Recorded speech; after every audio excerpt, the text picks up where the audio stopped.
Քառօրյա պատերազմը ստիպեց բոլորիս վերաիմաստավորել մեր կատարած աշխատանքը։ Իր ելույթում կառավարության հերթական նիստի ընթացքում նշեց վարչապետ Հովիկ Աբրահամյանը։ Արդյոք մենք զարգանում ենք, արդյոք պայքարում ենք կոռուպցիայի դեմ, արդյոք ունենք մարդունակ բանակ։ Պատասխանը՝ այո, բայց արդյոք այդ ամենը բավարար է, որպեսզի մենք դիմականենք նորանոր մարտահրավերների։ Կարծում եմ բոլորի կարծիքը կառնահայտեմ, եթե ասեմ ոչ։ Մենք պետք է ավելի արդյունավետ պետություն դառնանք, կրկնապատկելով, եռապատկելով մեր ջանքերը։ Այո, մեր ռեսուրսները սահմանափակ են, բայց իմ խորին համոզմամբ ռեսուրսների պակասը կարող է փոխհատուցվել երկու գործոնով։ Առաջինը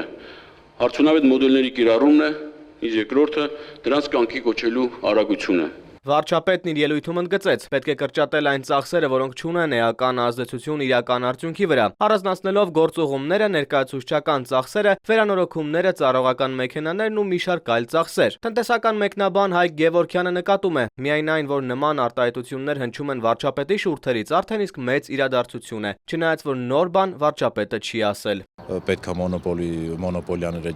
ջախջախեն կամ մի քիչ ճնշվեն, այսպես կոպիտ ասած, կոռուպցիան պիտի նվազի,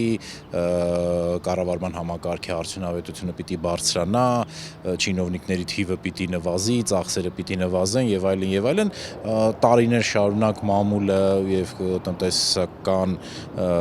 դաշտի հետ առնչվող մարդիկ բազմիցս բարձրացրել են այս հարցերը, բազմիցս ու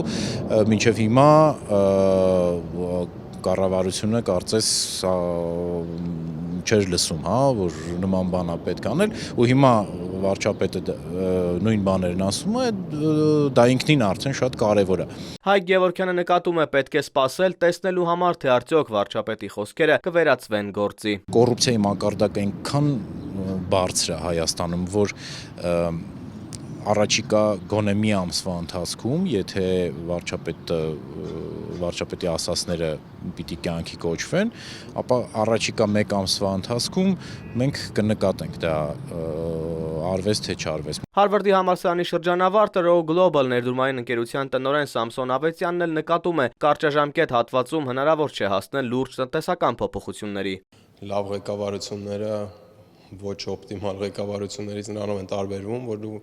փորձում ես պլանավորել եւ մի քանի տարվա քո սցենարներ, ինչ սցենարներ կարող են տեղի ունենալ։ Այսինքն, եթե մենք չենք պատրաստվել այս տարիների ընթացքում, իհարկե ռեակտիվ քայլեր լինելու են, բայց ես չգիտեմ ինչքանով է իրանք շատ ավելի մեծ քայլեր եւ լուրջ քայլեր կարող ես անել, երբ որ դու պատրաստում ես տարիների ընթացքում։ Սցենարները ունենում, պատրաստվում ես դրան եւ այլն։ Ունես տարբեր տիպի բուֆերներ եւ ռեզերվներ, այսինքն կարճաժամկետում լուծել ծանր եւ լուրջ հարցեր դժվար է։ Իհարկե մի քանի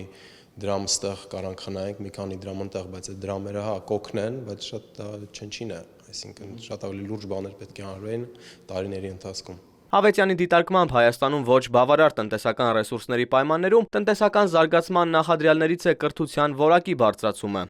Մեր համար կրթությունն է շատ կարևոր ու եթե ուսումնասիրենք բյուջեն տարիների ընթացքում շատ քիչ գումար է, կրթության վրա գումարները կրճատվել են, հատկացվել են գումարները գնացել են որոշ չափ սուբսիդիաներ, գրանտեր,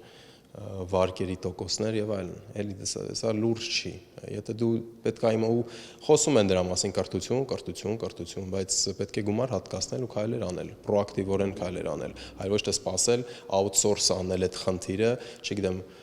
ուրիշ կազմակերպությունների Microsoft-ը, Synopsys-ը, որ գալիս է Պոլիտեխնիկում ինչ-որ խմբակներ է բացում։